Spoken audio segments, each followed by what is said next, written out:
हम अकाउंटेंसी के part B को डिस्कस कर रहे थे। उसमें हमने लास्ट वीडियो के अंदर एनालिसिस ऑफ फाइनेंशियल स्टेटमेंट के बारे में डिस्कस किया था।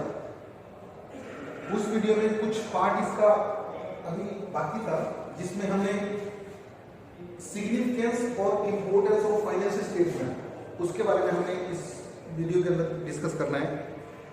साथ में हम फाइनेंशियल स्टेटमेंट एनालिसिस की कुछ लिमिटेशंस भी हैं, उन लिमिटेशंस के बारे में डिस्कस करेंगे। ये सारा का सारा टॉपिक जो है थ्योरी बेस है और इसके अंदर आपको बेटे इसकी थ्योरी लर्न करनी है। और हो सकता है 1-2 नंबर का इसमें से क्वेश्चन, वैसे हो सकता है 4 मार्क्स में भी इसमें से पूछ ले, तो थोड़ा सा आपको जो है चैप्टर के लिए भी आपको जो है उसी तरह से प्रिपेयर करना है। यहाँ पे सिग्निफिकेंस में देखिए, अब जो फाइनेंशियल स्टेटमेंट को एनालाइज किया जाता है, सबका देखो उस स्टेटमेंट को एनालाइज करने का पर्पस सबका अलग है। ओनर का अलग पर्पस है, क्रेडिटर्स का अलग पर्पस है, फाइनेंशियल इंस्टीट्यूशन का अलग पर्पस है, लॉन्ग टर्म जो लोन प्रोवाइडर है उनका अलग पर्पस है। मतलब सारे जो है अपने अपने तरीके से जो है उसको एनालाइज करते हैं और उसमें से जो क्रक्स है वो निकालते हैं, उसके बेस पे अपने जो है वो डिसीजन लेते हैं। अब इस सिग्निफिकेंस में सबसे पहले देखिए सिग्निफिकेंस फॉर मैनेजमेंट। अब इसमें सबसे पहले हमें ये पता करना पड़ेगा जो मैनेजमेंट है वो फाइनेंशियल स्टेटमेंट को एनालाइज क्यों करो। बेटे आपको पता है मैनेजमेंट की एफिशिएंसी इसी के ऊपर बेस्ड है। अगर ऑर्गेनाइजेशन जो है कंटिन्यूअसली प्रॉफिट अर्न कर रही है तो इट मींस मैनेजमेंट जो है एफिशिएंट है। और दूसरा, मैनेजमेंट ये भी देखती है कि अपने इंटरनल सोर्सेज से जो उसको रिटर्न मिल रही है, क्या नॉर्मली वो रिटर्न ठीक है या उस और रिटर्न मिलनी चाहिए। ये सब चीजें एनालाइज करने के लिए जो मैनेजमेंट है उस फाइनेंशियल स्टेटमेंट को एनालाइज करती है। इसमें क्या लिखा हुआ है, management of a firm is always interested in the solvency, profitability and the capital structure of the firm. अब यहाँ पे कैपिटल स्ट्रक्चर के बारे में अगर बात करें, कैपिटल स्ट्रक्चर आपको पता है जिसके अंदर हम ओनर्स फंड और बोरोड फंड दोनों को इंक्लूड करते हैं। कितना ओनर्स फंड है, कितना बोरोड फंड है, क्या हम और बोरोड फंड ले सकते हैं या और ओनर्स फंड हम ले सकते हैं। मतलब वो सारा डिसीजन जो है फाइनेंशियल स्टेटमेंट को एनालाइज करने के बाद जो है मैनेजमेंट जो है डिसाइड करती है। उसमें कहता है they want to make sure that the business must be in solvent position to pay the debts as and when they fall due. मतलब मैनेजमेंट इसलिए भी एनालाइज करती है, वो ये देखती है कि जो हमने लोन्स ले रखे हैं क्या हमारी पोजीशन ऐसी है कि जब वो ड्यू हो तभी हम उसकी पेमेंट कर दें। उसके लिए जो है फाइनेंशियल स्टेटमेंट को जो है एनालाइज करें। दूसरा आता है इसके अंदर इन्वेस्टर्स। इन्वेस्टर को कौन होते हैं बेटे, जो हमारे बिजनेस में अपना पैसा इन्वेस्ट करते हैं उनको हम जो है इन्वेस्टर्स बोलते हैं। अब वो इन्वेस्टर्स भी जो है फाइनेंशियल स्टेटमेंट को एनालाइज करते हैं। वो उनका एनालाइज करने का पर्पस क्या है, वो ये देखते हैं जो हमारे से पहले लोगों ने जो पैसा इन्वेस्ट हमारी कंपनी में कर रखा है उनको कितना रिटर्न मिल रहा है। अगर उनको प्रॉपर रिटर्न मिल रहा है, रेगुलर रिटर्न मिल रहा है और अच्छा रिटर्न मिल रहा है, तो जो इन्वेस्टर्स हैं वो और इन्वेस्टर जो है हमारे कंपनी में जो है पैसा इन्वेस्ट करने के लिए रेडी हो जाएंगे। तो इन्वेस्टर जो है ये सोच के जरूर उसको एनालाइज करते हैं। इसमें क्या कहता है, investors and share holder of the business are interested in the longevity of the business enterprises and therefore they want to know the earning capacity of the business and its prospects for future growth and prosperity। उसमें भी वो ये देखते हैं भाई इनका future में जो है और कितने टाइम तक बिजनेस चलेगा, क्या लॉन्ग टर्म के लिए बिजनेस चलेगा, कहीं ऐसा तो नहीं कोई शॉर्ट टर्म का बिजनेस है। तो उसको ध्यान में रखते हुए जो है इन्वेस्टर जो है फिर उसमें इन्वेस्ट करते हैं। थर्ड आता है क्रेडिटर्स। अब बेटे क्रेडिटर्स आपको पता है, क्रेडिटर्स वो होते हैं बेटे जो शॉर्ट टर्म के लिए उधार में माल देते हैं। अब क्रेडिटर्स या सप्लायर्स हम वो किससे इसको एनालाइज करते हैं, वो ये देखते हैं भी कंपनी का जो है टर्नओवर जो है वो प्रॉपर है नहीं। कंपनी जो माल बनाती है सारा साल के अंदर बिक जाए, क्योंकि जब उनका माल बिकेगा तभी तो उनको जो है पैसा वापस आएगा। तो उसके लिए जो है वो एनालाइज करेक्टर जो है उसके उसके लिए एनालाइज करते हैं। अब क्रेडिटर वैसे शॉर्ट टर्म भी हो सकते हैं, long term. Long term creditors कौन से होते हैं? ये वो क्रेडिटर्स होते हैं जो लॉन्ग टर्म के लिए पेमेंट करते हैं, जिन जो अपने जैसे लोन्स वगैरह देते हैं और उस पर रिटर्न जो है इंटरेस्ट, वो इंटरेस्ट उनको टाइमली मिल जाएगा या नहीं मिल जाएगा, उसके लिए जो है उसको फाइनेंशियल स्टेटमेंट को एनालाइज करते हैं। उसके बाद आता है सिग्निफिकेंस फॉर गवर्नमेंट। अब जो गवर्नमेंट है बेटे, गवर्नमेंट अपने तरीके से इसको फाइनेंशियल स्टेटमेंट को एनालाइज करती है। उसको एनालाइज करने का पर्पस क्या होता है? उसमें ये देखता है भाई फर्म की पोजीशन, कंपनी की पोजीशन क्या है, कंपनी प्रॉपर पोजीशन में है कि नहीं, कंपनी जो है टैक्स प्रॉपर टाइम पे दे रही है कि नहीं, क्या कंपनी अपने जो रूल्स एंड रेगुलेशन है उनको प्रॉपरली फॉलो कर रही है या उसमें कोई उसको वो प्रॉपरली फॉलो नहीं कर रही, उसके लिए जो है उसकी फाइनेंशियल स्टेटमेंट को जो है एनालाइज कर रही है। भाई जो कंपनी ने फाइनेंशियल स्टेटमेंट यानी प्रॉफिट और लॉस दिखाया है, क्या एक्चुअल में वही है, क्या उसमें उसने प्रॉपर जीएसटी एसजीएसटी पे किया है या नहीं किया है, उसके लिए जो गवर्नमेंट जो है इसको एनालाइज करती है। और उसके बाद होता है फाइनेंशियल इंस्टीट्यूशन। फाइनेंशियल इंस्टीट्यूशंस क्या होता है बेटे? ये वो इंस्टीट्यूशंस होते हैं जो उस कंपनी को लोन प्रोवाइड करते हैं। जब एक लार्ज अमाउंट में लोन की जरूरत होती है तो लोन जो है फाइनेंशियल इंस्टीट्यूशन प्रोवाइड करते हैं। फाइनेंशियल इंस्टीट्यूशन इसलिए उस कंपनी को एनालाइज करते हैं ताकि भाई उस कंपनी से रिटर्न उनको प्रॉपर मिल जाएगी कि नहीं, कंपनी जो है उनके पैसे की रीपेमेंट टाइम पे कर देगी या नहीं, उसके लिए जो है उसको एनालाइज करते हैं। उसके बाद आता है सिग्निफिकेंस फॉर एम्प्लॉइज। अब बेटे एम्प्लॉइज में इसका बहुत बड़ा पार्ट है, क्योंकि एम्प्लॉइज होते हैं, एम्प्लॉइज को बेटे कंसर्न रहता है कि उनकी सैलरी में ज्यादा से ज्यादा इंक्रीज हो, उनको जो है बोनस जो है ज्यादा से ज्यादा मिले। तो उसके लिए वो देखते हैं कंपनी की फाइनेंशियल पोजीशन क्या है, कंपनी की जो अर्निंग कैपेसिटी क्या है, क्या company time to time profit sufficient profit earn कर रही है। अगर प्रॉफिट अर्न कर रही है तो उसके हिसाब से वो सैलरी की जो है रिक्वायरमेंट रखते हैं। इसलिए जो है फाइनेंशियल स्टेटमेंट को एम्प्लॉइज जो है एनालाइज करते हैं। इसमें क्या कहता है? Analysis of financial statement helps the employees in determining the profitability of the business, determining the profitability of the business enterprises. They can ascertain as to how much bonus and increase in their wages is possible from the profit of the company. जो उस साल जो profits हुए उन profit के base पे हमारा जो हमें कितनी सैलरी में इंक्रीजमेंट मिलेगी, कितना हमारा वो होगा, उसके लिए जो है वो फाइनेंशियल स्टेटमेंट को एनालाइज करते हैं। और उसके बाद लास्ट क्या आता है? Tax authority. टैक्स अथॉरिटी क्या होता है? जो टैक्स हमारे से कंपनी जिनको गवर्नमेंट ने जो टैक्स देती है, तो टैक्स अथॉरिटी ये देखती है जो इन्होंने सेल किया माल, जो फाइनेंशियल स्टेटमेंट बनाई उसमें इन्होंने प्रॉपर टैक्स जो है वो गवर्नमेंट को प्रॉपर टैक्स पे किया है नहीं किया। अगर नहीं किया है तो उसके लिए जो उसको एनालाइज करती है भाई इनके जितने एक्चुअल में सेल हुई क्या इन्होंने उन सब पे जो है टैक्स पे किया है कि कम ज्यादा, उसके लिए जो है उसको फाइनेंशियल स्टेटमेंट को एनालाइज करते हैं। उसके बाद आता है इसके लिए लिमिटेशंस। लिमिटेशंस में क्या? अब देखिए बेटे जैसे इसके एडवांटेजेस हैं ऐसे ही कुछ लिमिट, और ये लिमिटेशंस हमारी सोच पे डिपेंड करती है। अब देखिए इसमें सबसे पहले कहता है लिमिटेशंस ऑफ फाइनेंशियल स्टेटमेंट। सबसे बड़ी लिमिटेशन क्या है? अब आपको जो अपनी फाइनेंशियल स्टेटमेंट को एनालाइज करना है, अब आप कंपनी में तो जाओगे नहीं, आप क्या करोगे? जो आपके पास फैक्ट एंड फिगर अवेलेबल होंगे उनके बेस पे उस कंपनी को जो है एनालाइज करोगे। अब मान लीजिए वो इंफॉर्मेशन फेक हो तो आप तो उसके बेस पे उस कंपनी को जो है डिजाइन कर लोगे भी कंपनी की फाइनेंशियल पोजीशन क्या है, पर एक्चुअली हो सकता है वो पोजीशन ना हो। यानी आपके पास ये जरूरी नहीं है कि जो इंफॉर्मेशन उस कंपनी ने आपको प्रोवाइड की है वो सारी की सारी एग्जैक्ट इंफॉर्मेशन है, एक्यूरेट इंफॉर्मेशन है। वो इंफॉर्मेशन जो है मिसलीडिंग भी हो सकती है। तो जब मिसलीडिंग इंफॉर्मेशन होगी तो मिसलीडिंग रिजल्ट जो है आपके पास आएंगे और आपको मिसलीडिंग इंफॉर्मेशन जो है मिल सकती है। इसलिए फाइनेंशियल स्टेटमेंट जो है कंपनी की वो एक्यूरेट होना जरूरी है, तभी हम उस कंपनी के एक्यूरेट डिसीजन जो है वो ले पाएंगे, एक्यूरेट जो है उसको एनालाइज कर पाएंगे। दूसरा कहता है अफेक्टेड बाय विंडो ड्रेसिंग। अब बेटे विंडो ड्रेसिंग क्या होता है? वैसे इसको नॉर्मली हम बोलते हैं बाहरी दिखावा, यानी इसको हम बेटे सिंपल लैंग्वेज में ये भी बोल सकते हैं मैनिपुलेशन। भाई जो आपको बैलेंस शीट दिखाई गई है हो सकता है उस बैलेंस शीट के अंदर मैनिपुलेशन करके दिखाया गया। मैं एक एग्जांपल देता हूँ। सपोज मान लीजिए आपके पास स्टॉक 50 लाख रुपए का दिखाया हुआ और उसके अंदर वो स्टॉक भी उन्होंने दिखा दिया जो स्टॉक आउट ऑफ फैशन है, जिसकी वैल्यू मार्केट में नील है। अब आपको तो जो इन्फॉर्मेशन मिली है भी कंपनी का जो क्लोजिंग स्टॉक है 50 लाख रुपए का, तो आप तो 50 लाख रुपए के हिसाब से एनालिसिस करोगे, पर एक्चुअल में उसमें वो स्टॉक भी इंक्लूड है जो आउट ऑफ फैशन है।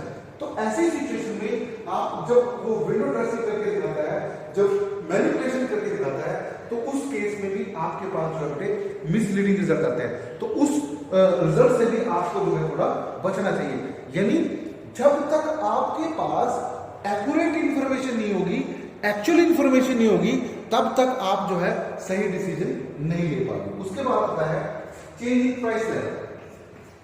प्राइस लेवल का मतलब क्या है? अब बेटे कई बार क्या होता है, जैसे मान लीजिए आपकी बुक में एग्जांपल दिया हुआ है, सपोज प्रीवियस ईयर में सेल 10 लाख रुपए थी, प्रॉफिट 2 लाख रुपए का हो, करंट ईयर में सेल 15 लाख रुपए की होगी, पर जो प्रॉफिट है वो 2.5 लाख रुपए होगा। अब इसमें एक्चुअल में देखा जाए तो ये है कि हमारा प्रॉफिट जो है करंट ईयर में प्रीवियस ईयर के कंपैरेटिवली कम हुआ, क्योंकि सेल जिस हिसाब से बढ़ी है, यानी सेल में जो इंक्रीज है 10 लाख से 15 लाख हुई, यानी 50% की सेल इंक्रीजमेंट हुई। पर जो प्रॉफिट है, प्रॉफिट इसके हिसाब से जो हमारा जो प्रॉफिट है वो 2 लाख के बजाय 3 लाख होना चाहिए, पर प्रॉफिट हो हमारा 2.5 लाख। तो इसका मतलब क्या हुआ, जो प्रॉफिट रेशियो है वो हमारी कम हुई। पर एक्चुअली हो ये भी सकता है कि हो सकता है उस ड्यूरेशन में प्राइस लेवल में चेंजेस आया हो, वेजेस बढ़ गए हो, रॉ मटेरियल की वैल्यू बढ़ गई हो, जिसके कारण हमारी सेल तो बढ़ गई पर प्रॉफिट हमारे नहीं बढ़े। तो उस चीजों को इसके अंदर जो है शो नहीं किया जा सकता, और हमें जो है इसका जो रिजल्ट है वो उसी हिसाब से लगाना पड़ता है। सेल जो हमारी 50% इंक्रीजमेंट हुई है प्रीवियस ईयर के बजाय करंट ईयर में, तो हमारा प्रॉफिट भी जो है 50% से इंक्रीजमेंट होनी चाहिए। तो इसके अंदर जो प्राइस लेवल चेंजेस है उनको इसके अंदर कंसीडर नहीं किया जाता। और उसके बाद आता है डिफरेंट अकाउंटिंग पॉलिसीज। अब बेटे देखिए, हमने मान लीजिए कि नहीं 2 कंपनीज को जो है कंपेयर किया, उसमें हमने देखा जो हमारी ए कंपनी थी, हमने बी कंपनी के साथ जब उसको कंपेयर किया तो बी कंपनी हमें जो है गुड लगी, अच्छी लगी। पर बाद में हमें पता चला भी जो उसके अंदर मेथड्स हैं, जैसे मान लीजिए डेप्रिसिएशन का मेथड हम डिमिनिशिंग मेथड यूज कर रहे थे, और उसने स्ट्रेट लाइन मेथड से डेप्रिसिएशन लगा दिया। तो उस केस में क्या होगा, नेचुरल है कि हमारे प्रॉफिट्स में जो है वो चेंजेस आएंगे, क्योंकि जो स्ट्रेट लाइन मेथड है, स्ट्रेट लाइन हमने स्ट्रेट लाइन किया वो डिप्रिसिएशन से कर रहा है, तो जो स्ट्रेट लाइन मेथड है उसमें एक फिक्स रेट से डेप्रिसिएशन देते हैं, और वो डेप्रिसिएशन हर साल जो है सेम रहता है। जबकि डिमिनिशिंग में क्या रहता है, डेप्रिसिएशन जो है वो डिक्रीजिंग स्टेज में हर साल जो है डिक्रीज होता रहता है। जब डेप्रिसिएशन डिक्रीज होगा तो हमारा प्रॉफिट जो है नेचुरल बढ़ेंगे और उनके प्रॉफिट जो है वो सेम रहेंगे। इस कारण से जो है हमारे प्रॉफिट में चेंजेस आ सकते हैं।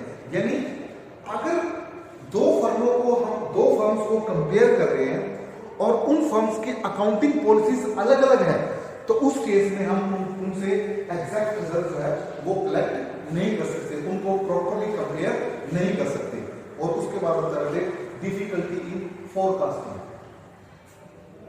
डिफिकल्टी इन फोरकास्टिंग का मतलब है, अब मान लीजिए इस साल में हमारी सेल 5 लाख रुपए की, 50 लाख रुपए की सेल हुई और उसमें हमने 5 लाख का प्रॉफिट कमाया। तो हम क्या करेंगे, जब हम फ्यूचर में फोरकास्ट करेंगे भी अगले साल हम क्या करें, भाई अगले साल हम अपनी सेल का टारगेट जो है 70 लाख रुपए रखें और प्रॉफिट में जो है अकॉर्डिंगली इंक्रीज करें। पर ये जरूरी नहीं है फोरकास्ट करना, इसमें फोरकास्टिंग इसमें पॉसिबल नहीं है। क्यों? क्योंकि ये एक रीजन ये भी हो सकता है इस साल कोई फेस्टिवल सीजन हो, कोई प्रॉपर फेस्टिवल हो जिसके कारण हमारी प्रोडक्ट की डिमांड ज्यादा होने के कारण वो उसकी सेल जो है ज्यादा बढ़ गई। हो सकता है वो जो फेस्टिवल है वो अगले 5 साल में आना। तो ऐसी सिचुएशन में हम फ्यूचर के लिए फोरकास्टिंग इनके बेस पे जो फाइनेंशियल स्टेटमेंट से जो रिजल्ट आएंगे उन रिजल्ट के बेस पे हम जो है फ्यूचर के लिए फोरकास्टिंग नहीं कर सकते। फ्यूचर में हम उसके लिए फोरकास्ट नहीं कर सकते, तो उससे हमें उसका जो है थोड़ा ध्यान रखना पड़ेगा। और ability, bias of analysis, ability अब डिपेंड करता है जो उस फाइनेंशियल स्टेटमेंट को एनालाइज करता है। उसकी एबिलिटी, वो कितना कैपेबल है, वो किस तरह से उसको एनालाइज करता है। और दूसरा करता है बायसनेस। बायसनेस होता है पक्षपात। अब देखिए बेटे, जो ओनर है, ओनर को अगर एनालाइज करने के लिए कहेंगे तो वो उसको इस तरीके से प्रेजेंट करेगा कि वो ये दिखाने की कोशिश करेगा कि मेरी ऑर्गेनाइजेशन एक बहुत साउंड पोजीशन में है, जबकि उसकी एक्चुअल पोजीशन जो इन्वेस्टर है वो उसको अलग तरीके से उसको जो है एनालाइज करेगा। यानी डिपेंड करता है जो उसको एनालाइज करने वाला कौन है और उसकी एबिलिटी क्या है, उसके बेस पे हम जो है 100% अलग अलग डिफरेंट रिजल्ट जो है वो हमें इसके मिलेंगे। तो ये कुछ इसके अंदर आपने जो है फाइनेंशियल स्टेटमेंट एनालिसिस में जो है आपने ध्यान रखना है। नेक्स्ट टॉपिक हम जो है इसका comparative tools for financial statement, इसके बारे में डिस्कस करेंगे। और इसमें ये टूल्स जो है, ये टूल्स में हम ज्यादा वो डिस्कस नहीं करेंगे, क्योंकि ये सारे के सारे टूल्स हम एज प्रैक्टिकल्स जो है इसके अंदर डिस्कस करेंगे। वो प्रैक्टिकल्स में क्या है, जैसे इसके अंदर common size comparison, common size statement, ratio analysis, उसके बाद होता है ट्रेंड्स एनालिसिस, एक आता है इसके अंदर ब्रेक इवन पॉइंट, और एक आता है इसके अंदर ट्रेंड एनालिसिस हो गया, रेशियो कैश फ्लो स्टेटमेंट। तो ये जो टूल्स हैं, ये हमारे फाइनेंशियल स्टेटमेंट को एनालाइज करने के लिए ये टूल्स हैं जिनको हमें ध्यान में रखना पड़ेगा। और इन टूल्स को हम नेक्स्ट टॉपिक के अंदर प्रैक्टिकली डिस्कस करेंगे। जब आप प्रैक्टिकली डिस्कस करोगे, जब आपको इसकी प्रैक्टिकल प्रॉब्लम्स हो जाएगी, तो थ्योरी आपको जो है इसमें कंपैरिजन का मतलब क्या है, जब हम किसी ऑर्गेनाइजेशन के 2 सालों को कंपेयर करें या एक ही टाइप का बिजनेस करने वाली 2 फर्म को कंपैरिजन करें, उनकी बैलेंस शीट को या तो हम इनकम स्टेटमेंट को कंपैरिजन करें, इनकम स्टेटमेंट या पोजीशन स्टेटमेंट, दोनों में से किसी को भी कंपैरिजन करें, उसका जो है उसको हम किस प्रकार से कंपैरिजन करेंगे, उसका परफॉर्मा क्या होगा, वो परफॉर्मेंस हमने जो है नेक्स्ट उसके अंदर हम डिस्कस करेंगे। ऐसे ही कॉमन साइज हम क्या करेंगे, इसके अंदर कॉमन साइज बना लेंगे। हम क्या करेंगे, या तो टोटल एसेट्स, जब हम बैलेंस शीट को लेंगे टोटल एसेट्स को हम बना लेंगे, और जब हम इनकम स्टेटमेंट लेंगे तो नेट सेल को जो है 100 से जो है डील करेंगे। रेशियो एनालिसिस में हम अलग अलग उसके 4 वो पढ़ेंगे। हमने अपने ऑर्गेनाइजेशन को 4 उसके अंदर 4 हिस्सों में जो है क्लासिफाई किया गया है। वो 4 हिस्सों में क्या है, solvency ratio, short term solvency ratio, activity ratio, और एक बेटे हमने किया गया है प्रॉफिटेबिलिटी रेशियो। हम इसको किसी भी बिजनेस की और बिजनेस ऑर्गेनाइजेशन को जो इनकम स्टेटमेंट और पोजीशन स्टेटमेंट है, उसमें से अगर हमें उस ऑर्गेनाइजेशन की सोल्वेंसी पोजीशन के बारे में पता करना है, शॉर्ट टर्म सोल्वेंसी पोजीशन के बारे में पता करना है, या एक्टिविटी रेशियो के बारे में, एक्टिविटी उसकी टर्नओवर के बारे में पता करना है, या प्रॉफिटेबिलिटी के बारे में पता करना है, तो वो किस प्रकार से एक पर्टिकुलर सिचुएशन में हम कौन सी रेशियो निकालेंगे, उसके बारे में हम इसमें डिस्कस करेंगे। और एक आता है इसमें cash flow statement. Cash flow statement में हमें पता चलेगा कि जो हम अपनी ऑर्गेनाइजेशन की जो बैलेंस शीट दी हुई है, उसके बेस पे जो हम कैश फ्लो स्टेटमेंट, उसकी फ्लो ऑफ कैश, यानी एक ड्यूरेशन, पर्टिकुलर ईयर के अंदर उस ऑर्गेनाइजेशन में कितना कैश का इनफ्लो हुआ, इनफ्लो मतलब कैश जो बिजनेस के अंदर आया, और कितना कैश का आउटफ्लो हुआ, उस कैश के इनफ्लो और आउटफ्लो को जानने के लिए हम यहाँ पे कैश फ्लो ऑफ एबीसी के बारे में डिस्कस करेंगे। Cash flow from operating activity, cash flow from investing activity, और cash flow from financing activity. इन तीनों एक्टिविटी के बारे में हम जो है कैश फ्लो स्टेटमेंट के अंदर डिस्कस करेंगे। एक इसके अंदर ट्रेंड परसेंटेज है। ट्रेंड परसेंटेज क्या होता है बेटे? ट्रेंड परसेंटेज से हम पता करते हैं भाई ड्यूरिंग प्रीवियस ईयर, पिछले 3-4 सालों को ले लेते हैं, उन 3-4 सालों में एक पर्टिकुलर आइटम का क्या ट्रेंड रहा, ट्रेंड जो है इंक्रीजिंग है, डिक्रीजिंग है या फ्लक्चुएटिंग है। जैसे सेल है 1 लाख, 1,20,000, 1,25,000, 1,30,000, ऐसे अलग अलग ईयर्स में जो है टोटल सेल दी हुई। तो इसका मतलब क्या हुआ, सेल जो हमारी डे ईयर बाय ईयर जो है वो इंक्रीज हो रही है, यानी हमारे बिजनेस ऑर्गेनाइजेशन का इंक्रीजिंग ट्रेंड है। उसके बाद एक आता है इसमें break even point. Break even point हमारा जो गुड्स का जो सेल परचेज है वो उसका जो प्राइस है कॉस्ट प्लस सेल प्राइस, वो जहां पे मीट करते हैं वो ब्रेक इवन पॉइंट कितना है, उससे भी हम जो है अपनी फाइनेंशियल स्टेटमेंट को जो है एनालाइज करते हैं। तो ये सारा चीजें हम जो है नेक्स्ट अगले टॉपिक्स में धीरे धीरे जो है वो डिस्कस करते रहेंगे। फिलहाल आपने जो है ये पहला बैलेंस शीट का और दूसरा जो है ये एनालिसिस ऑफ फाइनेंशियल स्टेटमेंट, इसको अच्छी तरह से करना है। Thank you.